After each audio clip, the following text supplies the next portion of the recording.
list. Oh, what a mouth-watering smell. Paimon would know the aroma of biryani anywhere. Let's go get some. We can still add it to the list. Well, if it isn't the Traveler and Paimon. Wasn't expecting to see you here. Hello there. Oh, it's been quite a while.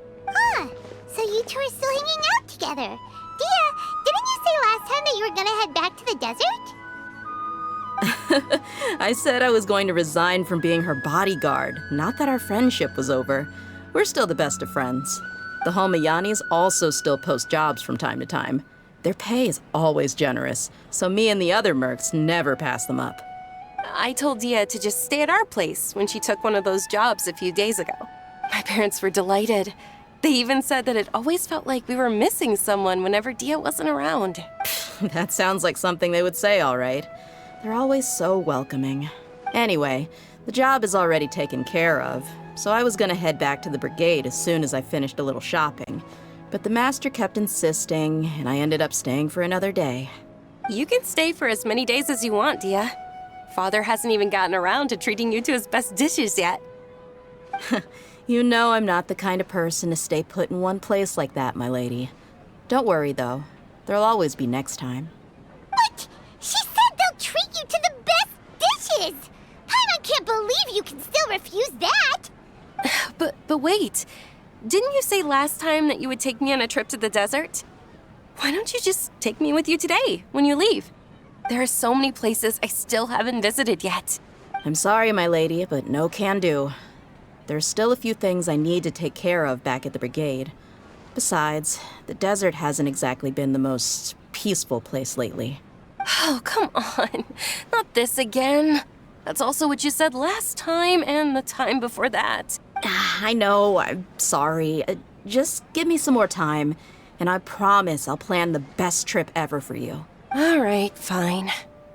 To be perfectly honest, it's not that I wanted to go, it's more like I feel like something is off about you lately. Ever since you first set foot on the estate a few days ago, you've been acting anxious and even paranoid. Have you been delaying our trip because you've run into some kind of trouble? Nah, are you kidding? You're worrying too much. Would you swear on that? Friends shouldn't lie to each other, you know. I wouldn't pry any further if you're willing to swear on what you just said. But if something really is bothering you, then just tell me. You know I'll help you however I can. Oh, looks like Junior's was onto something. You're too perceptive, my lady. Seems I can't hide anything from you. I just thought that nothing good could come out of telling you about the messy happenings of mercenaries. Knowing too much only leads to more trouble. Mercenary life is a dog-eat-dog world where Mora reigns supreme. Everything operates on a completely different set of rules. That doesn't change anything about what I just said, though. We're still friends, and I can only support you if I understand what's bothering you. My lady, you're not gonna stop until you drag it out of me, are ya? All right, I'll share what I know. Let's go somewhere else first. This isn't exactly the best place for a discussion. Okay, let's talk here. Just try not to draw any extra attention. As you may already know, the Eremites have both a lot of mercenaries and a complex organizational structure. Many mercs are no different than me, just going around looking for jobs to earn some mora. My brigade is called the Blazing Beasts. We're not a large group, but every member is loyal and brave.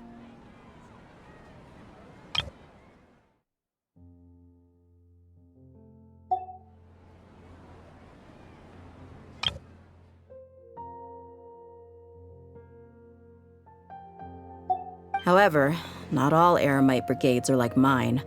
Some are willing to cross all kinds of lines for the sake of mora.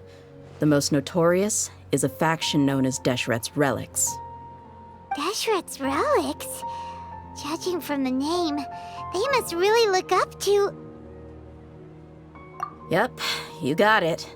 I've heard that you've already crossed paths with Ain al-Akmar. They're one of the groups under the Relic's banner. Oh, you mean the group that tried to sell us the Divine Knowledge Capsule? Yeah, they weren't friendly at all. Deshret's Relics is composed of many smaller brigades like Ain al-Ahmar.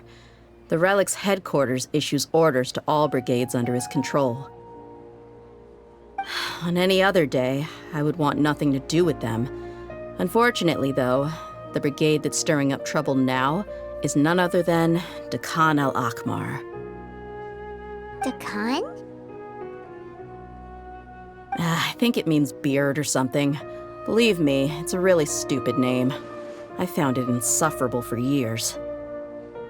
Anyway, the real issue is that Dehya al-Ahmar is led by my father, Kusela. Say what now? I think I'm starting to understand your anxiety now. But what did they do? I won't go into details, my lady, but they've been involved in a lot of violent incidents. We're talking hundreds. Hundreds? Yep. The scenes tend to be quite gruesome, too. They strip the victims of all their valuables before murdering them. Not only have they targeted merchant caravans and ordinary citizens, but other mercenary brigades as well. That's beyond terrible. They won't even spare their own kind. I don't know how Deshret's Relic sees it. All I do know is that Dehya al-Ahmar has become more and more aggressive over the last few years. If I don't do something about them, then even my brigade or the people of Aru village could become their next target. I just wish I knew what's driven him to do this. Yeah. How can your father do such terrible things? I don't know. People change. He's always been pretty pathetic. But at least in the past, there were still a few lines that he wouldn't cross. That's setting the bar pretty low. I mean, if he was even remotely decent, then why would I have to leave the brigade and cut all ties with him? He was loud and foolish, with no real sense of purpose. Instead of doing anything useful, he spent most of his time drinking and chasing after women. Of course, the other brigade members were just like him. Their ruckus was... Sounds like a nightmare. What about your mother? Did she ever step in to stop them? Unfortunately, I never knew my mother. I'm sorry, Dehya. I didn't know. It's all right, my lady. That's pretty common in mercenary circles. Didn't I mention that my father was chasing after women? I was the result of one of those encounters with some random person. He told me that he wasn't sure who my mother was. And in any case, she never came to see me. He'd say, "You'll be fine as long as you remember to stick with Dad." But even then, he left most of the parenting to the brigade. The one thing I do remember is that he used to tell me stories. But the problem was that he had terrible taste. He only knew a few stories, and even those tended to be pretty stale. They were tales of desert warriors defeating dragons in the forest, or stories of mercenaries rescuing princesses from rebel armies. Sounds like your typical fairy tales. More or less, yeah.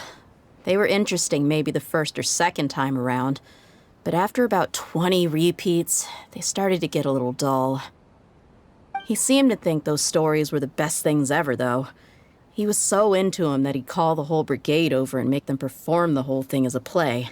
Even the toys he gave me would all be story props.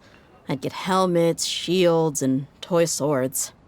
It was only much later when I realized that the shows were more for him than they ever were for me.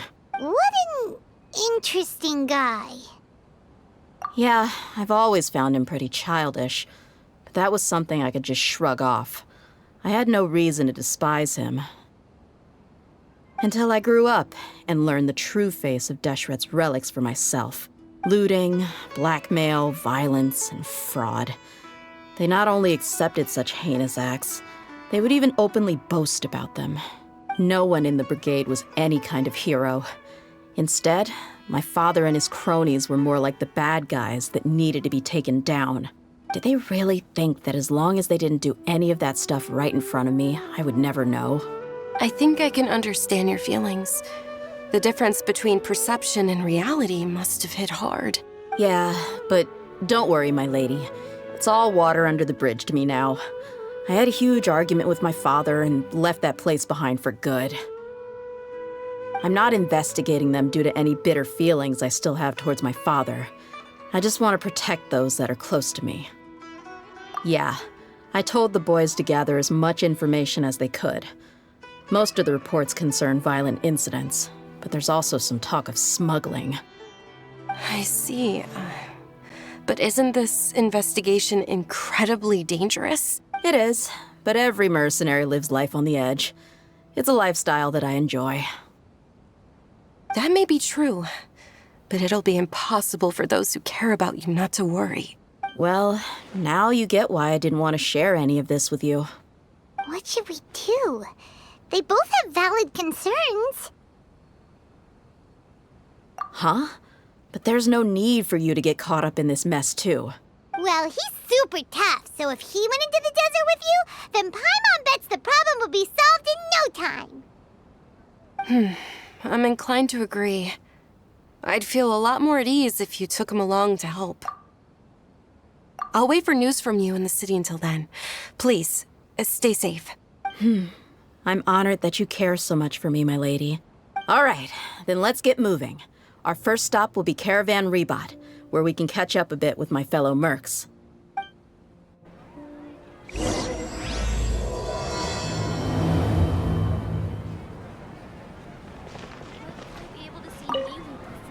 Please be careful. I'll stay in the city and wait for news from you. Just don't do anything reckless, all right?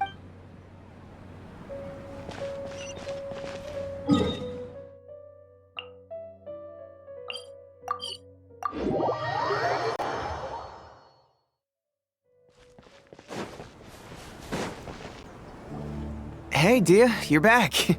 Are these two friends of yours? Likewise. There's no need to be so formal with us. We're a pretty casual crew. Anyway, since we've got newcomers, let me fill you in on what Dakan al-Ahmar has been up to lately. They've become extremely aggressive.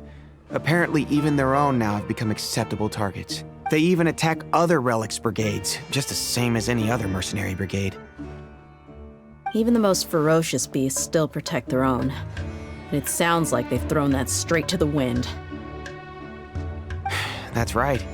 Once they've collected enough loot off the other mercenaries, they sell it off to a different brigade, or turn to merchants on the black market. A portion of their profits is immediately exchanged for more food and weaponry to be used in their next violent operation. That's terrible! Yeah, and it really makes you wonder why they're so desperate for Mora. A few days ago, Isham and I trailed them for a while, and even disguised ourselves as merchants to conduct trade with them. We were able to learn a few things from the exchange. Rather than saying they're out to plunder and hoard Mora, it'd probably be more accurate to say that they're experiencing an internal power struggle. Wait, a power struggle? You heard me right. The vast majority of their victims are mercenaries from the other brigades of Deshret's relics. If their only goal was Mora, they could have gone after anybody. The targeted nature of their attacks points to a power struggle between the different brigades within the relics. That's the only plausible explanation we have. Unfortunately, we weren't able to find out anything more specific. It seems they're also trying to keep things under wraps. Oh, one last thing we discovered was that over the past few years, as Dakan al-Ahmar became more and more active, Deshret's relics as a whole became a lot weaker. It sounds mighty strange to me, too. Harun, you can leave the rest of the investigation to us. Gotta say, though, I didn't expect you to go on a whole undercover mission during the few days I was gone. Sounds like you were really putting your necks on the line, no? Nah, it was nothing. We're just as concerned about the situation as you are. Dakan al-Ahmar is your father's crew, after all. What he said. Besides, Dehya, haven't you done more dangerous things than all of us combined? What we did is nothing compared to your experiences. Yeah. And while they went to talk with Dakan al-Ahmar, I took a look at the last camp they attacked. Any survivors of the attack were already long gone. There was nothing of value left in the camp. Ah, Hisham and Khalaf. You're here too. We rushed over as soon as we saw you come into Caravan Rebat. Although this new friend of yours looks a little green behind the ears, I'm sensing a special vibe from him. Now that we know you'll have a capable partner with you, we can also rest easy. Hey, what about Paimon? Feel anything special?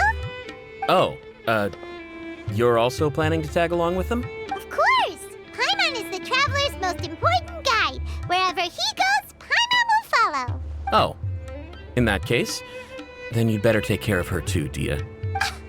Don't underestimate Paimon! Don't worry about her.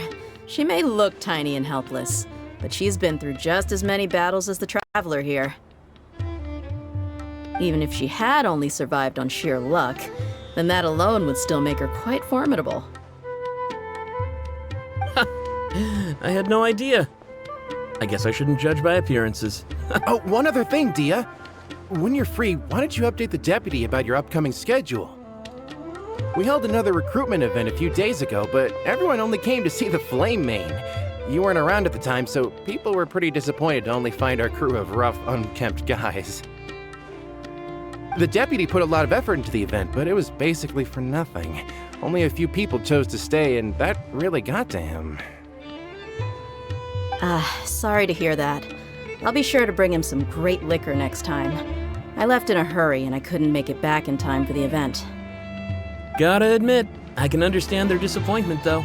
You're our brigade's main selling point, after all. Now, if only the deputy could figure out a way to bring a few more smoking hot members into our ranks. Keep dreaming. Remember the last time I invited a couple gals into the brigade? You all just froze up with your mouths gaping like a bunch of scarecrows. The awkward silence and weird expressions left quite the impression on them. They were originally interested in joining us, but after that, they both told me they were too uncomfortable to stick around. Hey, didn't we agree to never bring that up again? Huh? Wait, are you serious? Why have I never heard about this? I don't think you were part of the brigade yet. Are you kidding me? I missed a once-in-a-lifetime moment like that and you weren't even gonna tell me? All right. We can tell you about it later. Now's not the time. Hey, don't you try to change the subject. You and Hisham get your butts over here and tell me everything right now. Are they always like this? More or less. There aren't many rules or graces when it comes to mercenaries. We're used to just speaking our minds. If someone starts getting under your skin, you just yell right back at them. And if that doesn't put an end to it, then you just challenge them to a fight. But we also don't tend to take many things too seriously. Being direct and getting it all out of your system as soon as things come up is better than keeping everything bottled up, never talking about it. That's also why I never spare their feelings when I talk to them. If I want to laugh, I'll laugh. If I'm angry, then I'll unload on them. It's hard to stop once you get used to it. Though, I can never do that when I'm with the Homiyanis. Hey, knuckleheads! Can you at least tell me the rest of the intel before you go back to your bickering?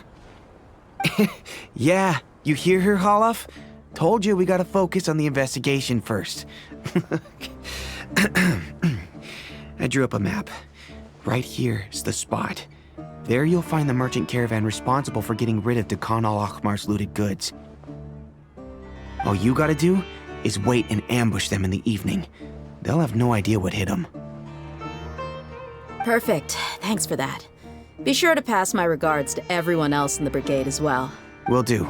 You stay safe, Dehya.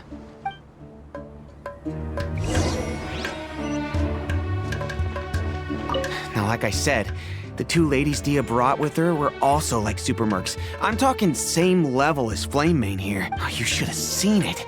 The aura of the two of them when they were standing together, it was incredible. I was just at a loss for words, that's all. Oh, so pathetic. Hey! Shut up!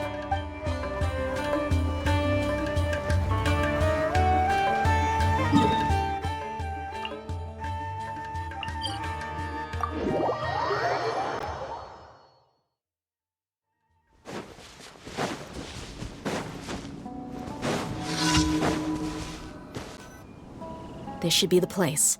Let's find a spot to hide and bide our time.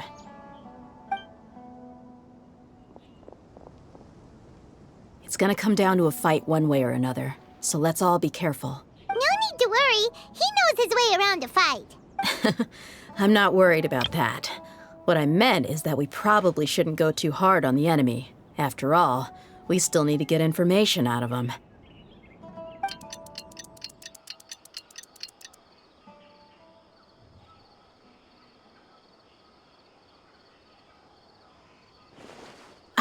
Here they come. You ready?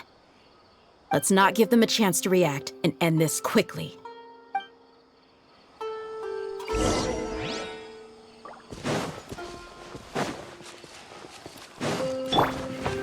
That's close enough!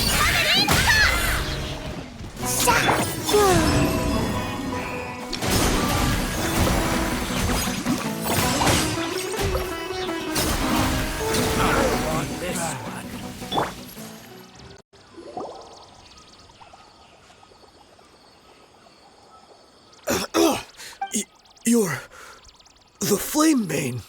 Good. That saves me an introduction. All right, time for a little talk. Are you buddies with Dakana Lakmar now? Tell me, what are they after? You know the code of being a mercenary just like everyone else. The first rule is to never divulge key information about our employer. What makes you think I'd talk? That might have worked on an amateur, but I know you're just looking to protect your reputation.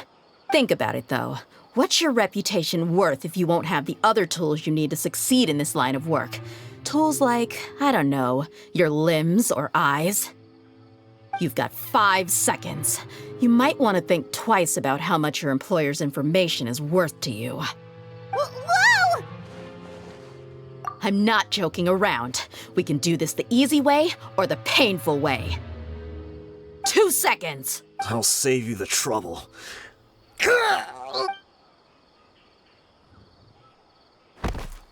Huh? Are you crazy? He tried to bite off his own tongue.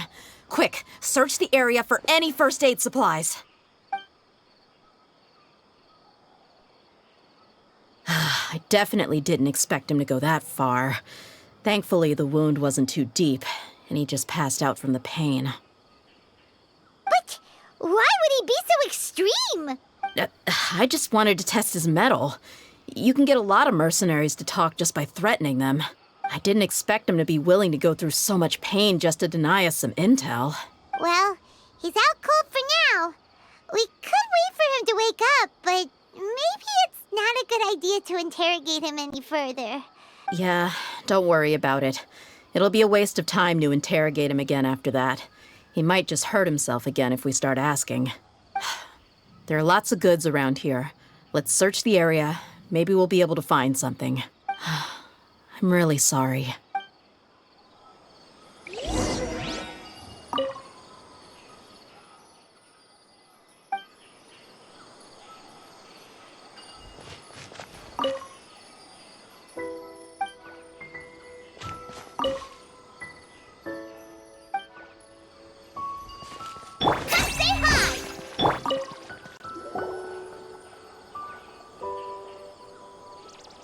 We found a piece of paper with a bunch of names on it. Maybe it's a record of something. Let me take a look. If this really is a merchant caravan, they should have a record of their transactions. Yep. I see an entry for Dakana Lakmar right here. Kusela, Idrisi, Bashar, and Takriti. All familiar names. Dakana Lakmar has been trading for a hefty supply of food, weapons, and medicine. It seems that in the past, they used to receive some canned knowledge as well. This caravan is just one link in their logistics chain. Once in the rainforest, the caravan will exchange the looted goods for mora, and the funds will then be passed to a specific person. That person will then pack the caravan full of necessary goods, which will then be brought right back to Dakana Lakmar. Wait, why is there no mora value recorded for the final transaction? No value? Yeah, every transaction before the last one was marked with an exact amount of mora, but the final one, where they paid for everything to be brought back to the desert, was simply marked as delivered. Perhaps, but they couldn't have known how much they would make off selling the loot. Do they not care about profit margins at all? Anyway, the next part's the records of the goods themselves. There are a lot of entries. Everything was probably sourced from the rainforest. Huh? What's wrong? Shazamon Homayani? Homayani? You mean Dunyarzad's family? Could it just be another family with the same last name? I'd be surprised to find someone with the exact same first and last name. Shazamon Homayani is Dunyarzad's father, and the head of the Homayani family. Just what the heck is going on here? I'm sorry, you're right. I'll consider what we found and not jump to conclusions just yet.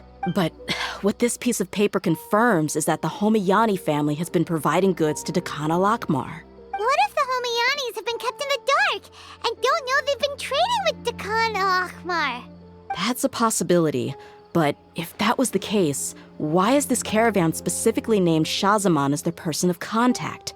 They could have just as easily bought goods such as food and medicine directly from Caravan Ribat or Port Ormos. Yeah, funding violence and looting.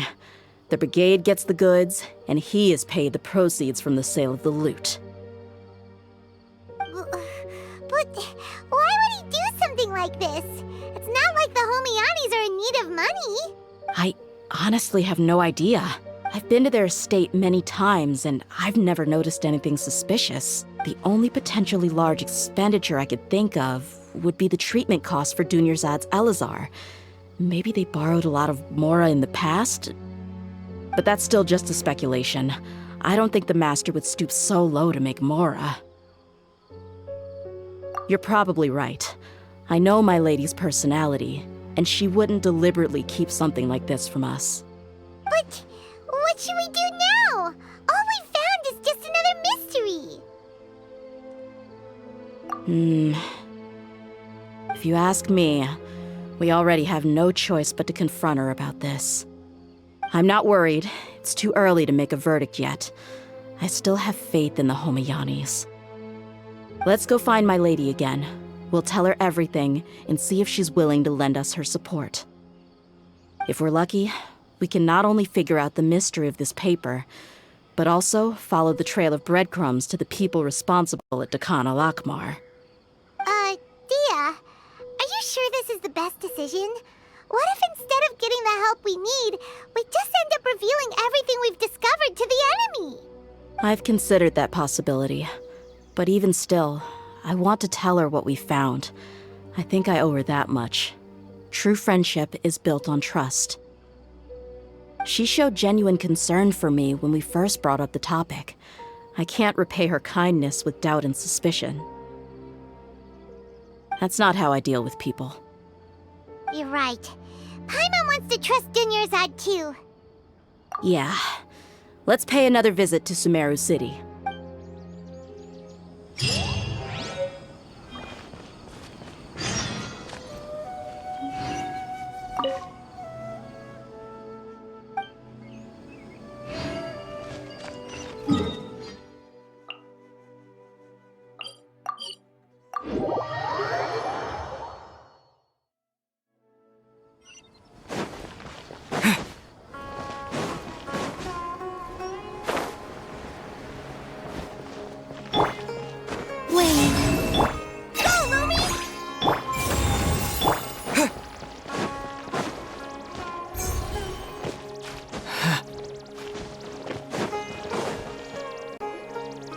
We're back, my lady.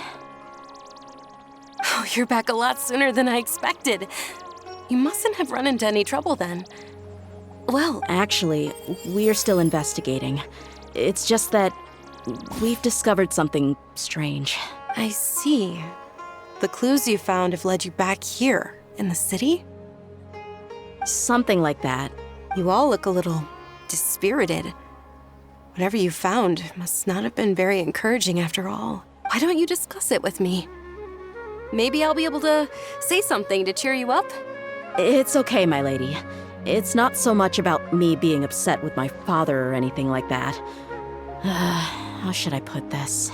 So something is wrong. Even the Traveler and Paimon have been uncharacteristically quiet. On any other day, Paimon would have already waved to me with a smile and shouted, Dunyarzad, we're back! So tell me, what happened? Well? My lady, please prepare yourself for what we're going to tell you next. It concerns the Master. The Master? You mean my father? Okay, I understand. Don't worry about me. I'll listen as attentively as I can. My father has been supplying goods to Khan al-Akmar? Yeah, it makes as little sense to us as it does. I've never doubted the Master's integrity, so I'm having a real hard time rationalizing how he could ever support an infamous brigade like them. Maybe he's not actually aware of the full story and just stumbled into the deal by accident. I can't help but agree with the Traveler. Huh? You mean you feel the same way, Dunyarzad? Thank you for sharing all this information with me. Since you've told me everything you know, I should also tell you about some doubts that I've been harboring for quite a while. In the past, I thought that my father hired a bodyguard for me so that I wouldn't run away and get lost. However, there are plenty of capable mercenaries in the Corps of 30. Why did my father go out of his way to hire Dehya? About that. Well, the Homayanis really needed bodyguards, so they reached out to the Blazing Beasts. Later, the Master told me that I was one of the best mercenaries he'd ever seen, and that I should stick around to become one of his bodyguards. He offered me a pile of Mora, so I just signed on. Well, but that didn't really answer my question. Just think about it. Why did my father specifically reach out to the Blazing Beasts? Maybe the Corps of 30 just didn't have anyone available, or maybe someone recommended us. I've never given it too much thought. I think I get what you're saying. You think none of this was a coincidence. Precisely. At first glance, nothing seems strange or out of place. But there are many parts of the story that don't actually make any sense. If my father had always been in contact with the Khan al-Akmar, then it would make sense for him to bring Dehya into our house. You mean the goal all along was to get Dehya to be your bodyguard? No, that's too much of a stretch. I cut all ties with my father a long time ago. He has no control over my life anymore. But that still doesn't rule out the possibility that your father has still been trying to influence your life without you knowing.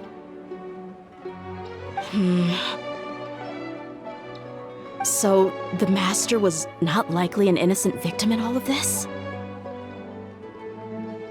Sorry we put all this on you so suddenly, Dunyarzad. It's okay, Paimon. I should actually be thanking you. Regardless of his reasons, if my father has truly been funding a violent group of mercenaries, then it's my duty to bring him back to reason. But is that really the right thing to do? My father has committed many atrocities and deserves all the punishment that he has coming to him. I have zero sympathy for him. You may call me an ungrateful child, but my feelings will remain the same. However, the Homayani family has treated me with nothing but generosity and kindness. If we decide to investigate this further, we could end up implicating the entire Homayani family. I would be biting the hand that's fed me over all these years. Dehya. It's all right, Dehya. If anyone were to ask, you could always just say that I'm the one who instructed you to get to the bottom of this. You don't have to do that, my lady. I'm not conflicted because I'm afraid of taking responsibility. Besides, you're the one we should all be worried about right now. Hey, it's still too early to give up hope. What was the thing about friendship again? Right, yeah, trust! You said that yourself, Dehya. Besides, there's no point on getting all riled up before we've confirmed all the facts. Thank you, everyone. That makes a lot of sense. I guess I should always remember the trust that I've placed in people. In which case, my lady, could you ask the Master to come out and have a chat with us? Sure thing. I also hope he'll be able to give us a logical explanation. Let's meet at the usual place then. Usual place? Ah, right!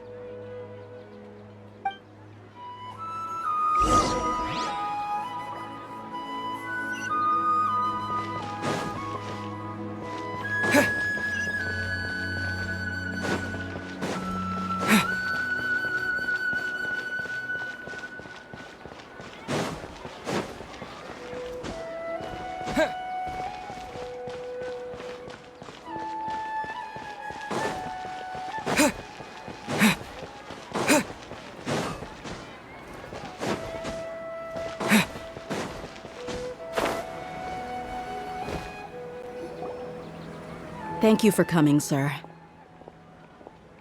Please allow me to introduce these two. This is the Traveler, and next to him is his travel companion, Paimon. Ah, yes, my daughter has mentioned them from time to time. It's a privilege to finally meet them in person. But we may skip all the pleasantries for now. What is the important matter you wish to discuss with me today?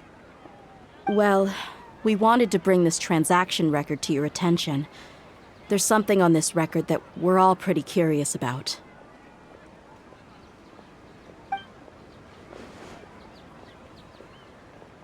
So, that's what you found?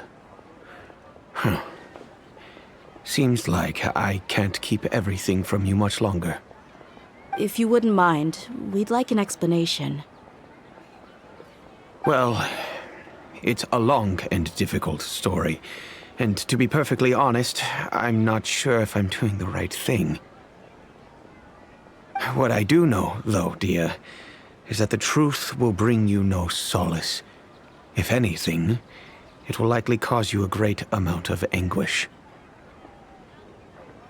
Wait, me? Yes, I understand perfectly why you came to see me. And I am touched by your collective commitment to do the right thing. But knowledge always comes at a price. And sometimes, as they say, ignorance is bliss. Your father, Kusela, and I both believed that. Of course, you have the right to seek and learn the truth, but I must warn you. The facts of this matter may reduce everything you've built for yourself into sand, blowing in the wind. If you must proceed, then Kusela's heartfelt efforts will also fade into the wind like a fleeting mirage. His heartfelt efforts? I'm sorry, sir, but I'm not sure I follow. I've made it this far in life without a single drop of my father's support. I have my own ideals and ways of looking at the world, as well as people and causes that I've chosen to cherish and fight for. None of these things have anything to do with him. I came here today to support you as the head of the Homayani family. No warning will change my stance on that. I understand. Then let me tell you a little story. Our family once needed to take a trip to the desert when Dunyarzad was just a baby. Along the way, we were attacked by bandits. They had superior numbers and quickly overpowered our bodyguards. When all seemed lost, a group of passerby Eremites lent us their support. Those Eremites were Kusela's brigade, Dekan al-Ahmar. Kusela's men told me that the attackers were Eremite mercenaries, just like themselves. I was shocked. Why would Dekan al-Ahmar go so far to save us and not spare the fellow Eremites? Kusela was grinning and walked over to play with baby Dunyarzad. She was startled by his unfamiliar face and nearly started crying. Really? I never knew. He said that he had no particular reason to help us. He just took pity on us because he had a daughter about the same age. We started talking about our children, and I sensed that he was a devoted father. To repay his kindness, I hired his brigade to help out at our estate for a time, and offered everyone generous remuneration. So, that's what happened. It was many years before I saw him again. I almost didn't recognize him the next time he came knocking on my door. The man I knew to be strong and healthy had been reduced to a shell of himself. He couldn't even walk anymore without his cane. So, what happened to him? He was perfectly fine when I left the brigade. I'm not too sure myself. The only thing that didn't change was his cheery disposition. He said there was absolutely nothing to worry about and that he had gotten into a fight. That was all. He then suddenly asked me if Dunyarzad, now that she had grown, would need a bodyguard of her own. At the time, Dunyarzad was going through a particularly severe bout of her Elazar. There was no need for her to have a bodyguard when she could barely leave the house. But he kept coming back to the topic. Come on, it never hurts to be safe. How do you know a bodyguard won't come in handy one day? I was completely lost at first, until he recommended the Blazing Beasts, and in particular, a mercenary named Dehya. So he was the one who recommended Dehya to you. Indeed. He didn't say it out loud, but it was clear that he saw Deshret's relics as an evil group who would eventually corrupt every member in their ranks. He was already beyond redemption, but he hoped that he would be able to detach his daughter from the vicious world of mercenary life. If Dehya could stay in my house and keep working as a bodyguard, then gradually her affinity for the desert would decrease, and she'd be able to leave her previous life behind. And that's why you offered her such generous compensation? Yes, but not just because of that. From the moment that he asked me for that favor, I also began to see Dehya as my own daughter. And that's also why I tried to persuade you to stay when you asked for permission to leave. I was willing to spend however much it took. Kusela saved my daughter and me all those years ago in the desert. I could never refuse him entrusting his daughter to me. He was always like that, acting like he's oh so smart and self-righteous. Kusela said that he'd reimburse me for a portion of Dehya's fees. I refused to take any mora from him, but he'd always sent me funds anyway. Eventually, I just accepted them as a token of his gratitude. And that went on for a while until I received another letter from him a few years ago. The letter contained a request to help him buy food, weapons, medicine, and even explosive materials. Wait! Isn't that around the time that Dakan al-Ahmar started becoming more aggressive? That's right. When I started to hear some nasty rumors, I became wary. I wanted to meet him face to face to discuss things.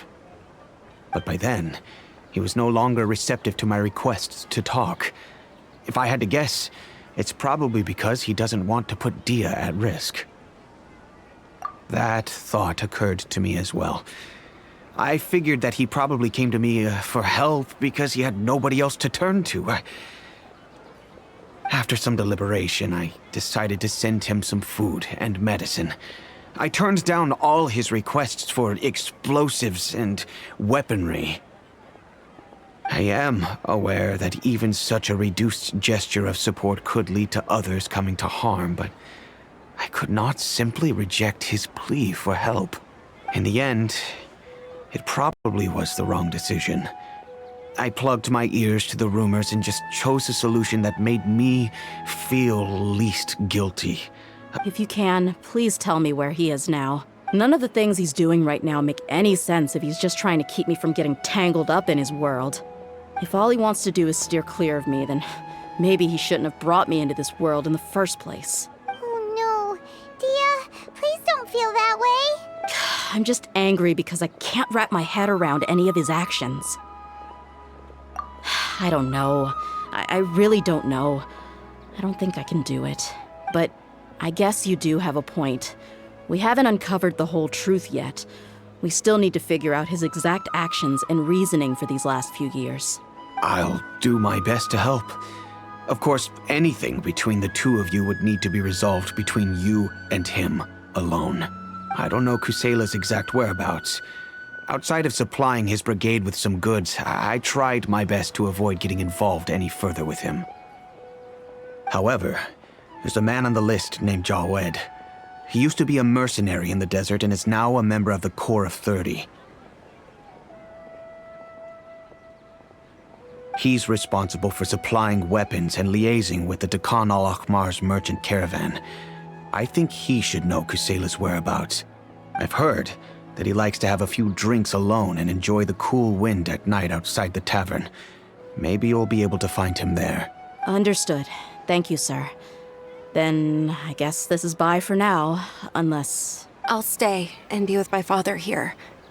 To be honest, I'm still a little dazed and haven't finished processing everything quite yet. My father has indeed done something wrong, but if I think about it, I'm also not sure if there was a right way to handle this problem. I feel like our only course of action is to turn everything we know over to the Corps of 30 and let them render judgment. Yes. I am prepared to accept whatever verdict they choose. It's time to face my mistakes.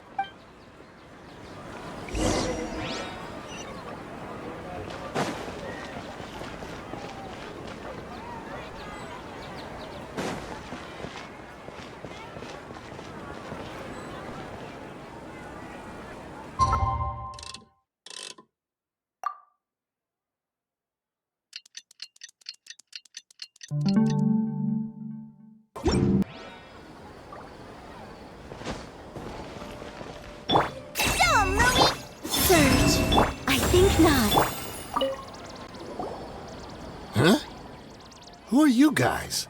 I know what you've been up to. Smuggling weapons to violent brigades in the desert while working for the Corps? Pretty bold, if you ask me. Shh! Keep your voice down. How do you know all that? Come with me. We should take this elsewhere. I'll be happy to talk things over once we're somewhere private.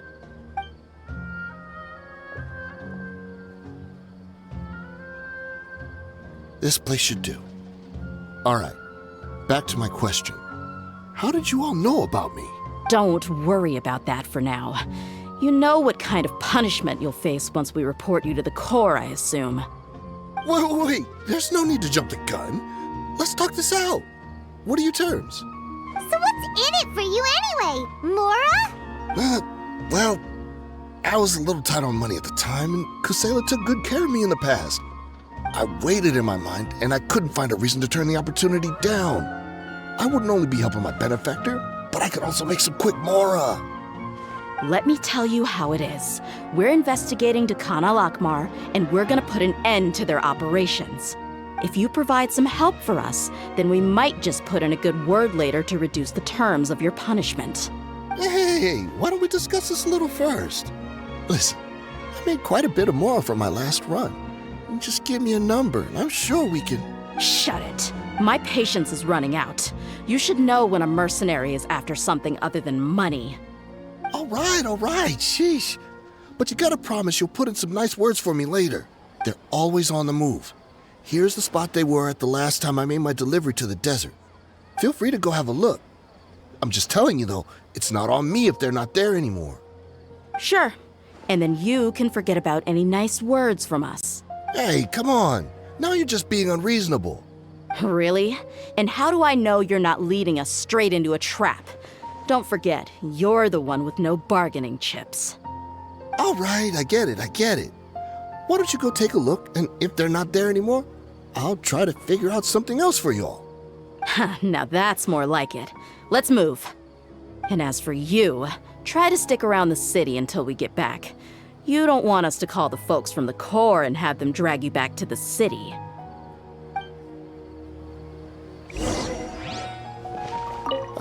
Don't worry. I'm not going anywhere.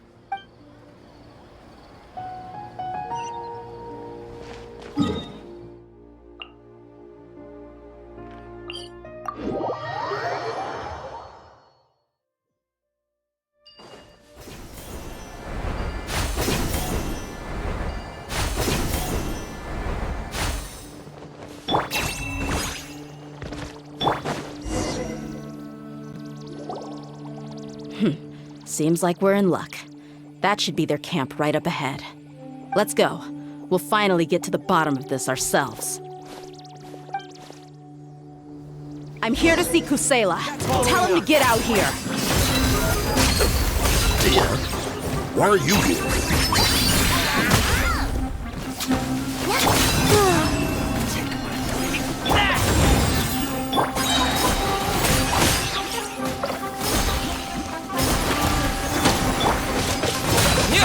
Haven't you all done enough? Oh, so are you also here to stop us? Stay out of this. It's got nothing to do with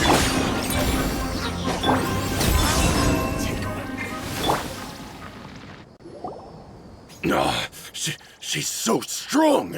Enough fighting. We all know each other, and I don't want to take things too far. Just bring Kusela to me. There's no use hiding him anymore. Did you understand a single word I just said? Or do I need to bash your skull in some more? All right, everyone, let's all just calm down for a second. Dehya, the boss can't come out and see you anymore. He died a long time ago. What? Seems like you've been out of the loop for a while. Guess that's for the best, though. At least, that's what the old man wanted. When did he die? What happened to him? A few years ago, Kusela broke up Dakan al-Ahmar and went to the Deshret's Relics headquarters by himself. So is that when you guys started acting up? We would prefer to call it taking revenge. Every last person in Deshret's Relics must pay in blood for what they did. Let me start from the beginning. Dehya, do you know how the head of the Relics maintained order internally? Overwhelming strength and unquestionable authority? Those were a part of it, yes. But just those on their own weren't enough. They had another tool at their disposal. They called it a person's record. Regardless of whether they joined by their own will or were coerced, every person in Deshret's Relics was forced to leave a record of themselves at headquarters.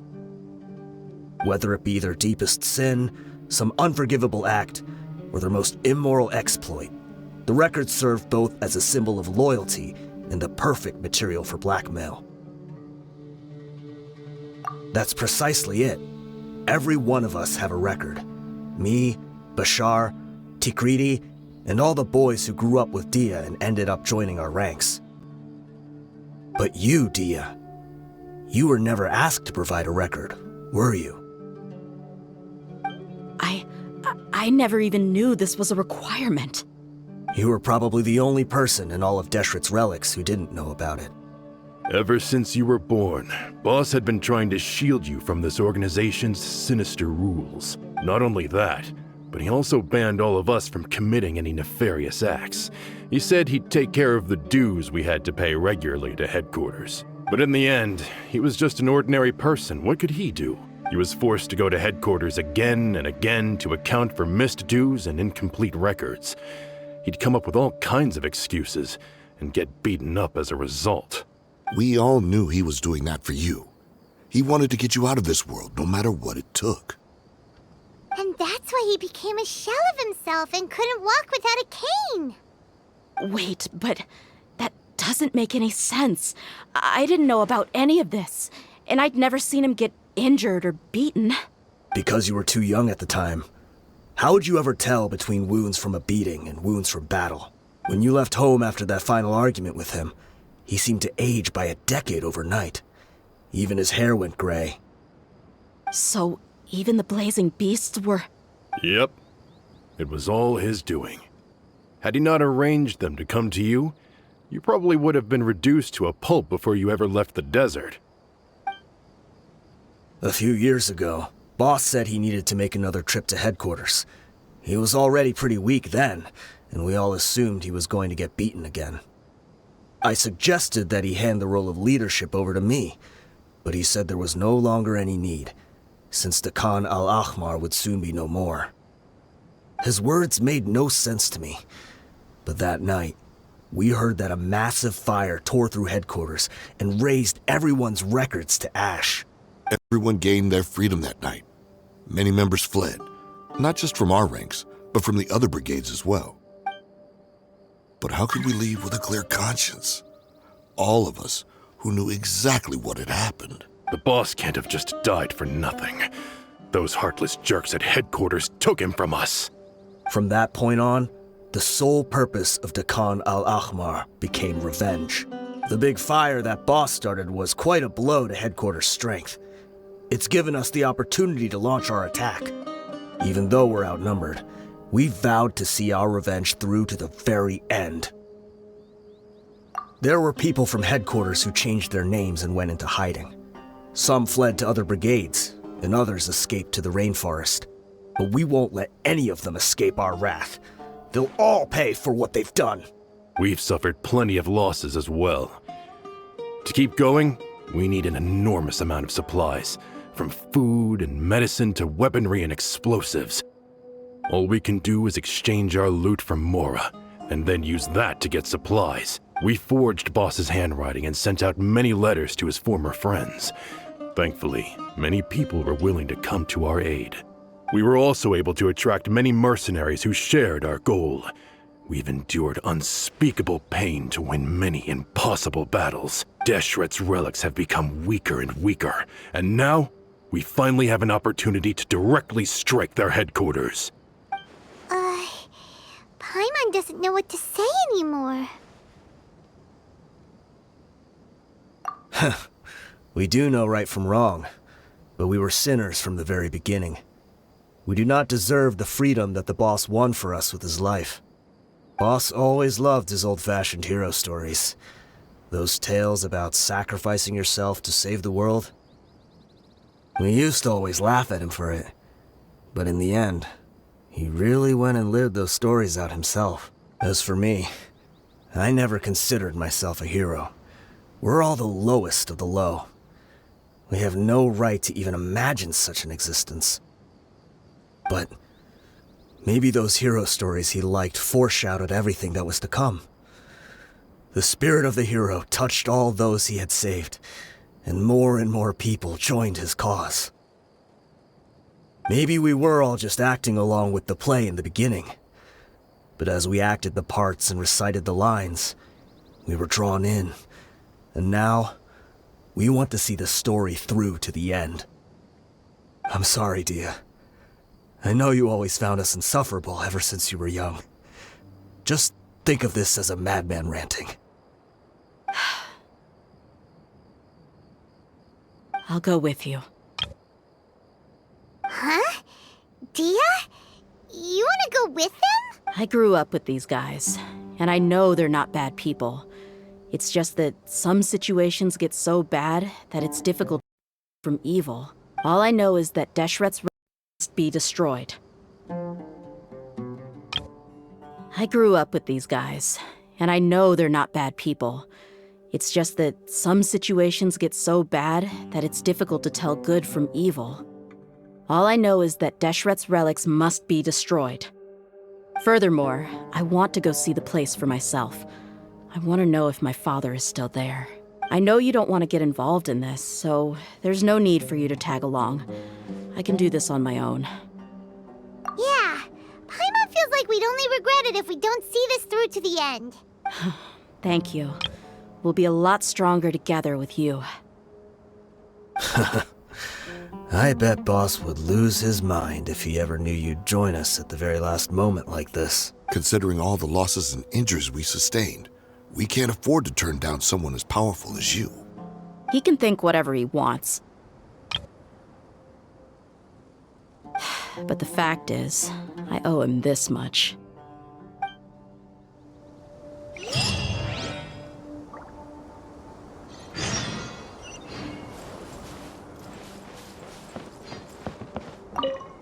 I guess it all comes down to this. What a bummer. I just had to get injured now, right before the final fight. Be sure to punch one of them for me, huh?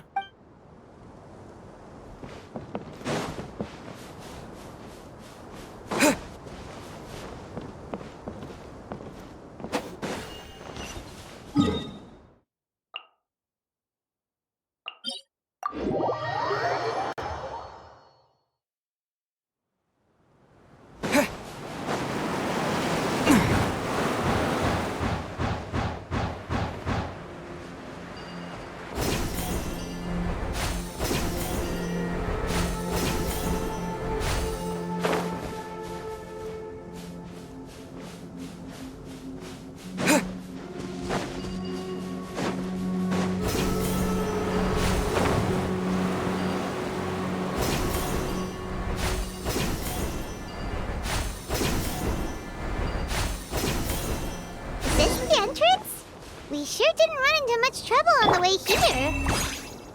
Should be. I don't think they have enough manpower left to post guards and defend their perimeters.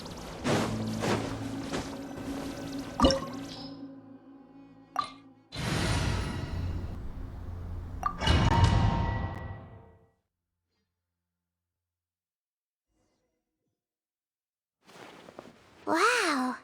Paimon didn't expect it to look like this on the inside. They should all be holed up in here. Don't know how many people they've got left, though. Who cares? We'll round up all of them. Still, we should be careful. Even if they've only got one shot left, it could still take us out. Yeah, we'll know what they're really capable of once we've landed some hits on them. Deshret's relics may have been a force to be reckoned with before, but their name means nothing now.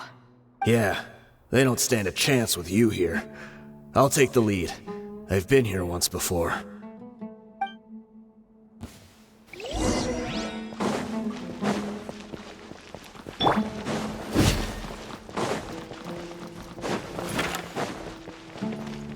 That's close enough. You are not welcome here.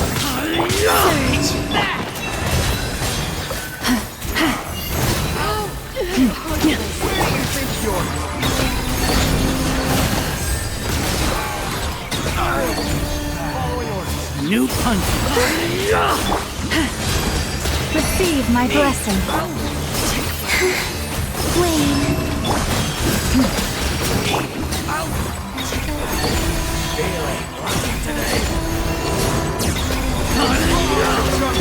Forest, protect us.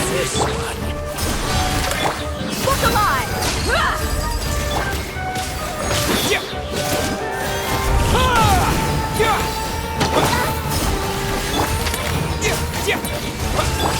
Surge. Branch into song.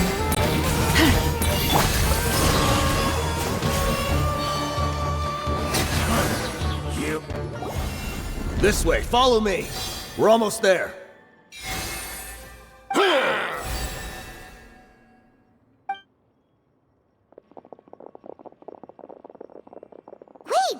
They went charging ahead without checking for any traps!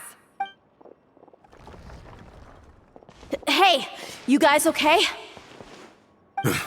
It seems like we just got trapped in here. Don't think we triggered anything else. Watch out, the enemy's coming from ahead. Well, now that things have come to this, seems we'll have to fight our way through. Don't worry about us. We knew something like this could happen. Go and take a look around. There could still be another way through. Let's go! We can't let the boss down! Let's check if there's another way! The sooner we can make it through to help them, the better. Let's see. I think I see a way through over there, but it's being blocked by something. Let's try our luck with that mechanism. Okay, let's go!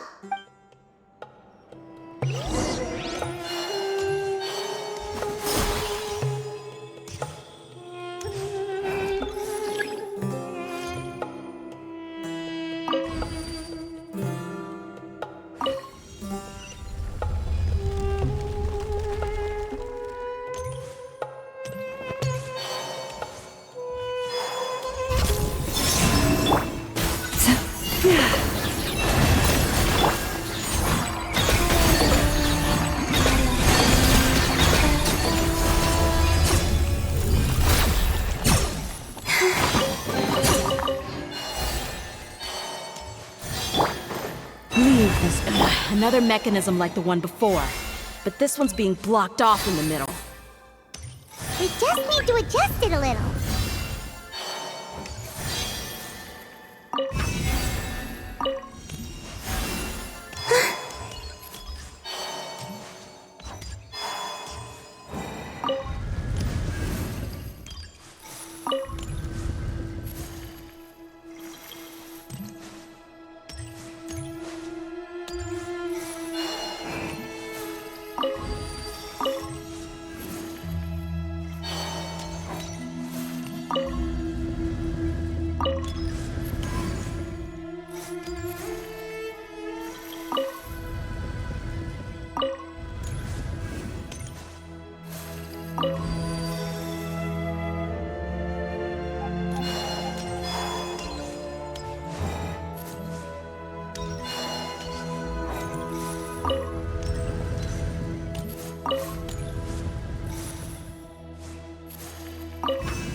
fresh as the moonlight.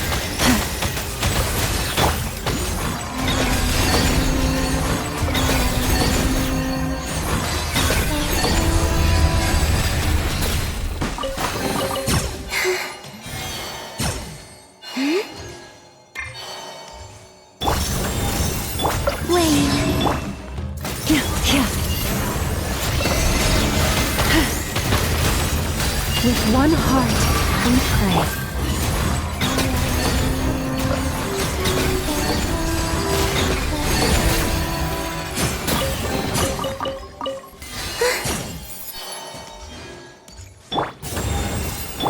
Forest protected.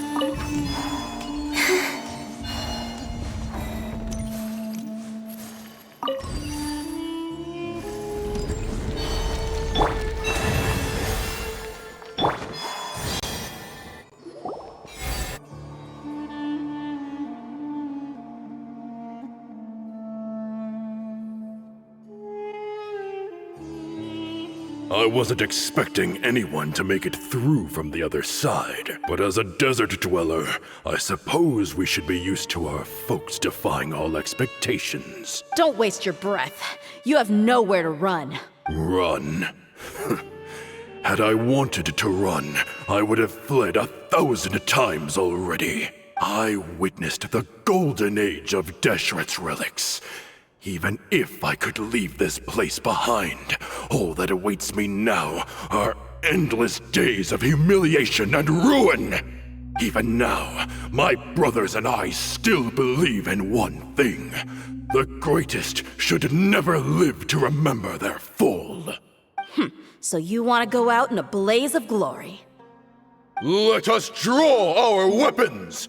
We will show them the true power King Deshret bestowed upon his followers. They are but two, while we hold within ourselves the entirety of the relic's glory. Wave 1, charge! Eliminate them! That's close enough. Last laugh. Where do you think you're? A moonlit night for all. A new dawn rises! Scoop!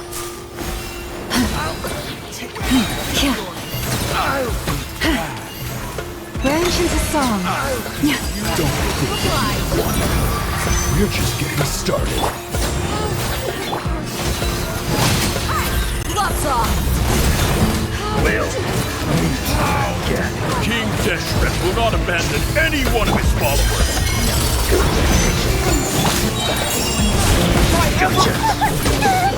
Surge.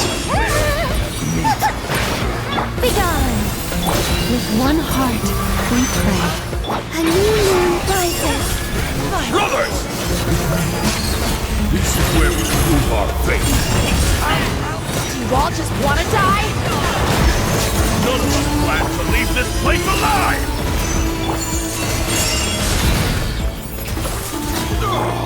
The golden slumber. The commander has finally fallen. But they're still coming at us!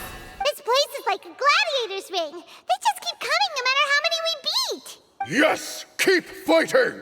There's no need to fear, and no need to back down! This is our last stand! When the next wave comes, try to draw away their attacks. I'm going to see if I can take out that high platform.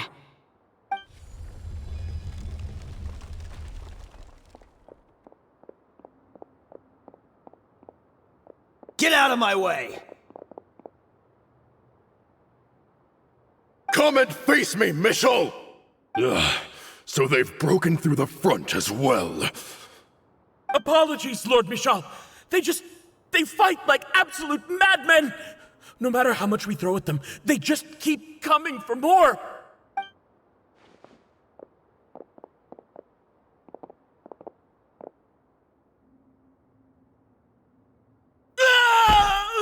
So, it would seem like this is the end. Time to pay for everything you've done, Mitchell. You think I would give you that opportunity? I will be buried in the sand alongside all the rest of our fading glory. Hey, wait!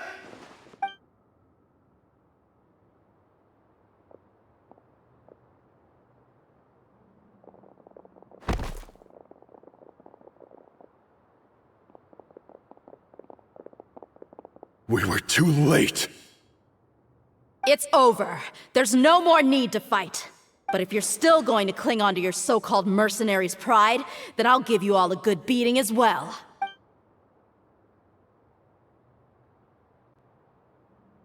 Hey, Dehya!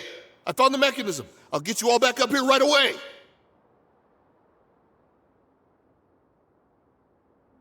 Let's go.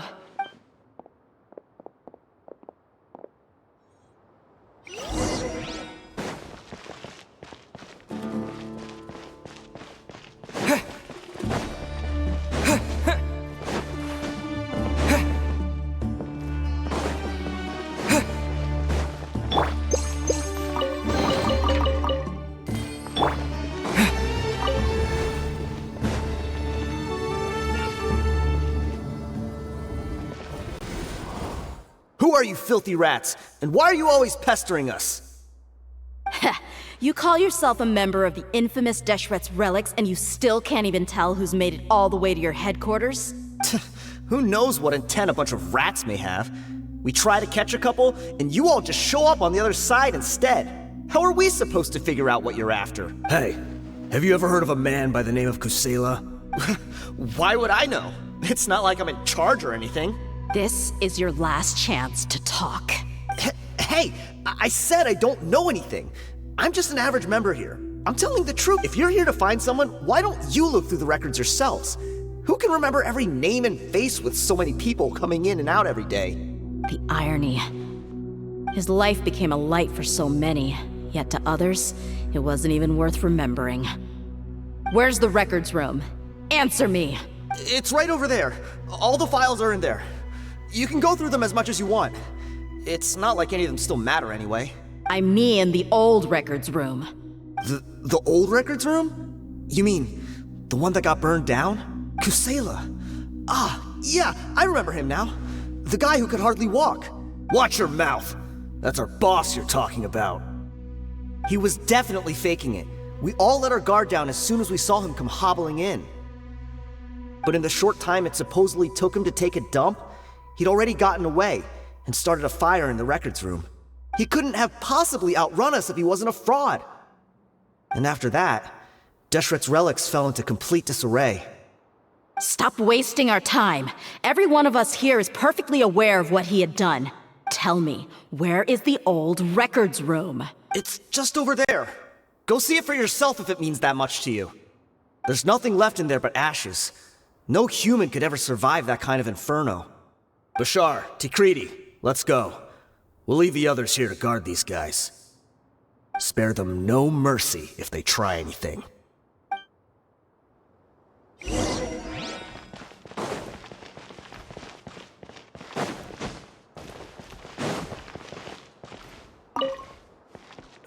I've already told you everything I know. Can't you just leave me alone?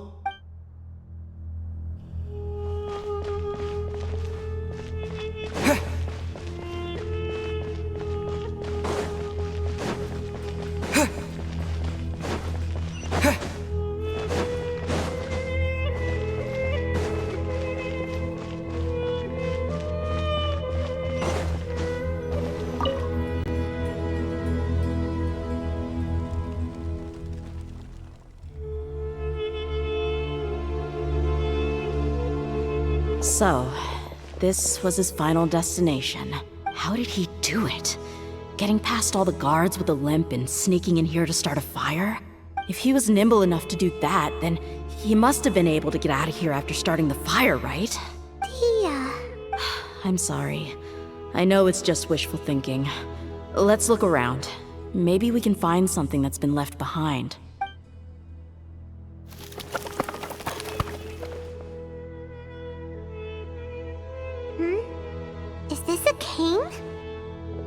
must be the one that Dehya's father used. Kusela.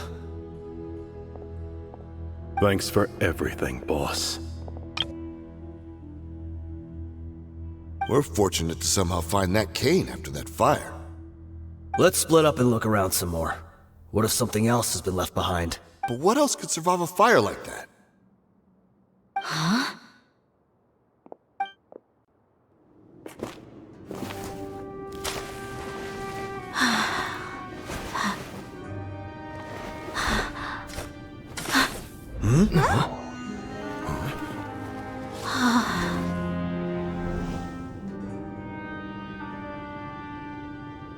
Thought so.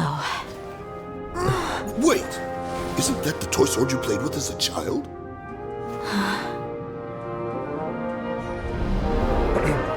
The dragon is no more, for Princess Dehya has slain it.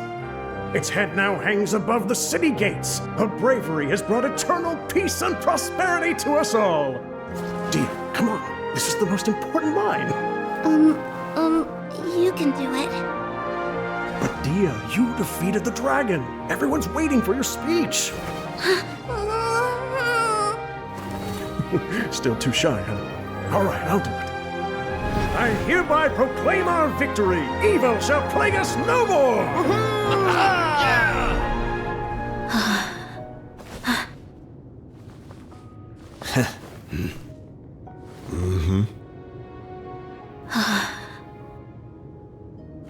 I hereby proclaim our victory. Evil shall plague us no more, Dad.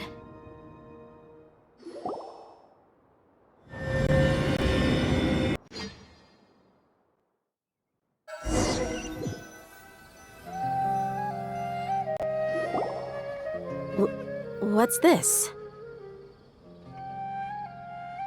Don't you remember? You asked Paimon what she would do if she were to wake up tomorrow with loads of money. And Paimon said that she would get boatloads of tasty snacks. You looked super confused at the time, but said it was an adorable thing to say. These opportunities don't come by often. So today, Paimon's gonna treat you to a special crash course on Paimon's life philosophy. Hey, this way you get something from the both of us for the price of one. Anyway, the point is that you should eat to your heart's content. You'll feel better for sure once you've gotten something in your tummy. Dunyarzad will also be here shortly. She's already heard that we're back. Aw, thanks, you two. Honestly, this is very unlike me. I just had a lot on my mind on our way back, so I didn't know what to say. My chest was filled with all kinds of intense emotions. They just shook me even more than all the feelings we've shared during our previous adventures. But when everything came to an end, those emotions also vanished without a trace, and I was left feeling more empty than ever before. It was as if I'd lost the thing that was most important to me. Yeah, you're right. To many mercenaries, Mora is the most important thing in the world. But perhaps to us, it's the most worthless thing of all.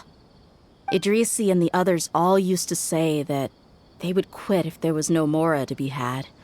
But when it came to avenging my father, there was no Mora to be made anywhere. My reality shattered when I found out that the father who always told me hero stories was in fact a bad guy. But look at me now. Am I any different? Despite all my promises about never forgiving him and never trying to understand him, I still went to such lengths to find out the truth and nearly even shed tears for his sake. We're hypocrites, all of us. Yeah, you're right. It's just a pity that we often only recognize our true feelings after it's already too late. You're back!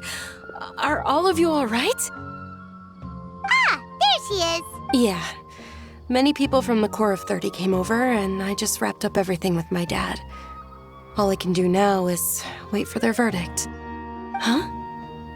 Dehya, you're looking quite down again. Paimon will explain. A lot happened while we were gone. I'm sorry. I really should have controlled my emotions better. I just... It's all right, my lady. You were hurt by all of this as well. Truth be told, I'm starting to feel a little guilty watching you cry like this. But Dehya, your pain must be even worse. You shouldn't need to comfort me. Hey, don't worry about me. If anything, this whole thing has finally shown me the difference between illusion and reality. My father probably thought that people could settle into new lives as long as they moved to a new environment. That thought has even crossed my mind a few times. It's like saying, what's wrong with adapting to a new life? However, there was always something deep within my mind that refused to accept it. This impulse brought me great turmoil, and even made me feel ashamed for turning my back on your father's kindness. But now that I consider it again, it all makes sense. The desert sands are a part of who I am, and I will never be able to lead a peaceful existence. I understand how you feel. That doesn't mean I won't be making any changes to my life, though. As an example, I'm now thinking about taking on some small odd jobs. It's just like Idrisi said. I also want to catch up to my father and become a character in his play. Even if the ending of the story may be childish and ridiculous, it won't really matter. Isn't that neat, though? Oh, you'll be a whole new kind of mercenary, one that's not out for Mora. Why don't we go for a change of scenery once we finish eating? What about stopping by the Grand Bazaar again? Right. You said you wanted to get a rug for your family. We'll come along too. I can't thank you enough for taking care of me this entire time.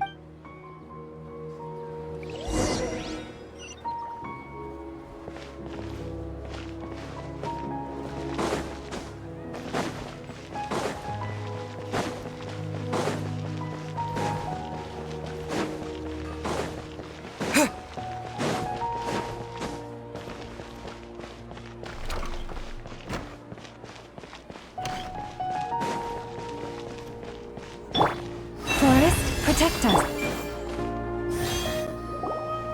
Oh, this rug here is quite something. The craftsmanship is exquisite, and the fabric is also of high quality. Ah, here you are. Finally, I found you. Hey! Aren't you that mercenary who bit his tongue? You can still talk? Wait, are you here to take revenge on us? What are you talking about? Do I look like I could take you all to a fight? I just came here to give you something. I'll be on my way to give myself up to the Corps after this. Once I woke up, I hurried to the Khan al-Ahmar's camp, hoping to alert them to your presence. But when I got there, I found no one except the members who were still too injured to move. Ah, so you probably got there after us. Yeah, they told me that they had exacted their revenge, and everyone had turned themselves in to the authorities. Even that last camp was not going to last for much longer. I had joined the cause to repay an old favor from Kusela. Now that everyone's already turned themselves in, I might as well do the same. One of the injured members gave this box to me, and told me that it contained some of the old man's last possessions. Everything left in the camp will get confiscated, so I figured I should get this to you before the Corps could get their hands on it. Thank you. No worries. We are all just living our own truths. There's no need to comment or judge anyone for it. So this box contains everything that Dehya's father left behind. Huh. It feels lighter than expected. Well, back in the day, the first thing he did with any Mora was spend it on things like drinks and meat. But let's see what's inside. What's this? It's just a bunch of junk. Ugh, it kinda stinks. Perhaps it's just been left unopened for too... A handwritten copy of a storybook. The paper's already yellowed, and it looks like it's about to fall apart. It was against the Academia's rules to possess books for personal use. If he was going to break that rule, he could have at least copied something useful. That probably means this was really important to him. And here are a few bags of children's snacks. The packaging's completely deteriorated. Maybe that's where the smell was coming from. Did he get those for you? Yeah, but here's the thing, though. Even when I was a child, I was never a fan of these kinds of snacks. He'd always say that he got them for me, but in the end, he always ate more than I ever did. Who even leaves snacks in a box like this anyway? Isn't that just common sense? Forget it. Let me see what else is in here. A razor, some buttons, some round iron tiles, a wooden toy puppet, a wool scarf, which from the looks of it probably belonged to a woman, and a hair clip? Why are these things here? I'm suddenly feeling a little scared. I'm sorry, my lady, but this is just the kind of man he was. He probably saw this box as some kind of personal trash heap and dumped any and everything in there. 2 empty liquor bottles. Tell me, you guys, are these the kinds of things that a normal person would leave behind? Huh? There's something in the bottle! Oh, you're right. All right, I got it out. It seems to be a piece of paper with some writing on it. The bottom part's all damaged from moisture, though. Let's hope the writing didn't smudge. I was suddenly seized with an urge to write a letter after finishing this bottle. I just folded it up and left it in the bottle, though. If I end up forgetting about it, it won't really matter. To Dehya. It's a letter for me? It's all right. I'll just read it out. If he went to the trouble of writing a letter, there must have been some important things that he wanted to say. Or at least record down. My condition's becoming worse and worse. Can't even walk without a cane anymore, much less go out and have fun. Guess I don't have many days left. If you're reading this letter, then I suppose I'm already long gone. You were adorable as a baby. Everyone loved you. And regardless of whether you were crying or laughing, everyone enjoyed having you in the group.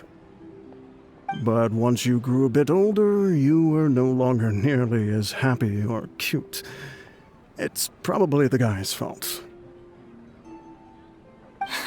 Can you believe this guy?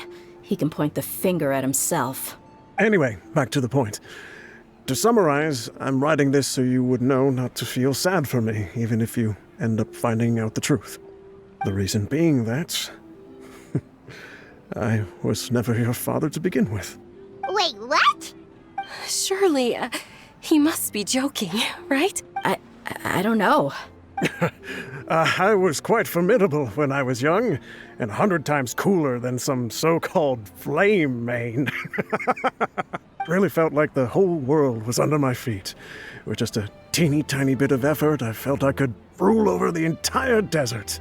But as fate would have it, I went out into the desert for a drink one day and discovered a baby in the sands. You were just lying there, small and helpless. You were so tiny that if the wind blew for just a little while longer, you would have been buried forever. But your cries were so loud they made my head hurt. Now that I think of it, you really were a bundle of energy. Sounds like he's serious. I told Idrisi and the others that I had slipped up with a woman while out and about. None of them even doubted me.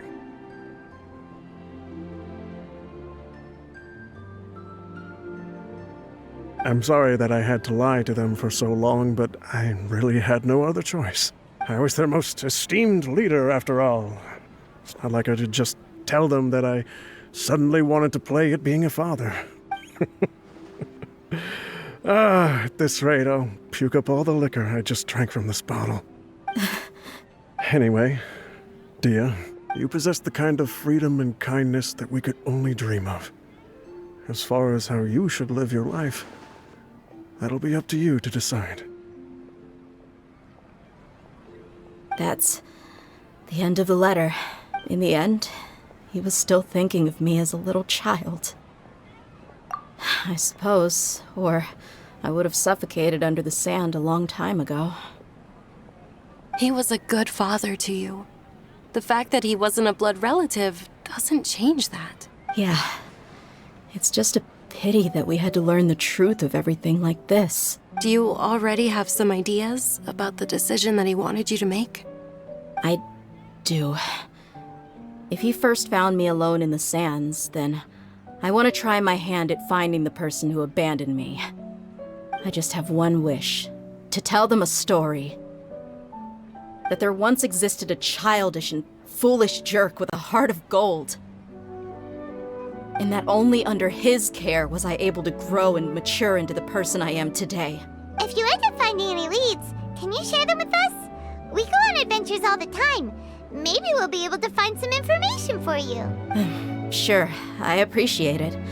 I wasn't expecting you to be so enthusiastic. I'll help too. Thank you. All of you. Thank you so much. My life has certainly had its twists and turns, but I've always considered myself lucky, because no matter where I've gone, I've always been surrounded by incredible kindness.